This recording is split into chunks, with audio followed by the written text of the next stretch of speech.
More than 2,000 years after her death in 30 BCE, the Egyptian queen Cleopatra still looms large in the popular imagination. Despite what is known of her brilliance and charm, in mass media depictions what often comes to the forefront is Cleopatra as a ravishingly seductive proto-femme fatale. Are the Halloween costumes and Hollywood glamour accurate depictions of her? What did she really look like? And how do we know? Today many historians, under the influence of Sarah B. Pomeroy, an expert on the role of women in the ancient world, subscribe to the theory that Cleopatra's looks, however pleasing they might have been, were ancillary to her considerable intelligence, learning, foresight, and strategic skills.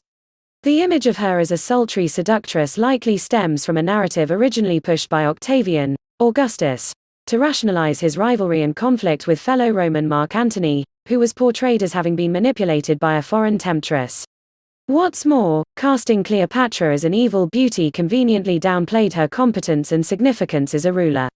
While Roman historian Dio Cassius described Cleopatra as a woman of surpassing beauty, a number of modern historians have characterized her as less than exceptionally attractive. Nevertheless, they have noted that her beauty was heralded and that her appearance was seductive. Greek biographer Plutarch, writing about a century after Cleopatra's death, presented a less flattering picture, for her beauty, as we are told, was in itself not altogether incomparable, nor such as to strike those who saw her. Plutarch, however, was quick to note Cleopatra's irresistible charm, sweet voice, persuasiveness, and stimulating presence. All that aside, there are artifacts that attest to Cleopatra's appearance, though they are few in number. One of the most prominent, a marble bust dating to the 3rd quarter of the 1st century BCE, is housed in the Old Altars Museum in Germany. This so-called Berlin Cleopatra depicts her wearing a royal diadem, headband-like crown.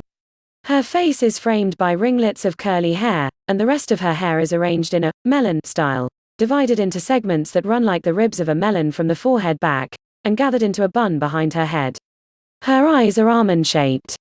Although her nose is prominent, her features are softly modulated and have been described as reflecting her intelligence and charm.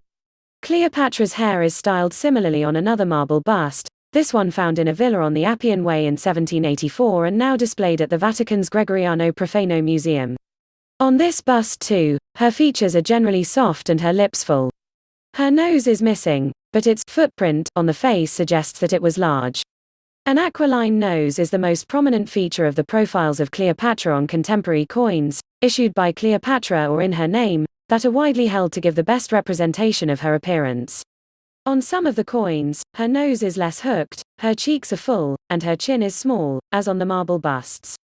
On other coins, especially those minted by Mark Antony, with his likeness on one side and hers on the other, her nose hooks dramatically, her forehead slopes broadly, her chin is pointy, and her face is more masculine. In Hollywood, Cleopatra has been played by an array of stunning actresses. Elizabeth Taylor, who was put under the gaze as the Queen of the Nile in the best-known film version of the ruler's story, Cleopatra, 1963, is a mainstay on short lists of moviedom's most attractive leading ladies. One of cinema's first sex symbols, Theda Bara, invested her Cleopatra with dark sensuality in the lost silent classic Cleopatra, 1917. Before the production code reigned in sexual suggestiveness, a scantily clad Claudette Colbert caused a sensation in Cecil B. DeMille's epic Cleopatra, 1934, and Vivien Leigh was the beguiling queen in Caesar and Cleopatra, 1945. But how did this image of Cleopatra come to be? Ultimately, new media depictions might do well to consider much less the fraught question of whether Cleopatra was beautiful and instead focus on the fact that she was considered charming, charismatic, and brilliant.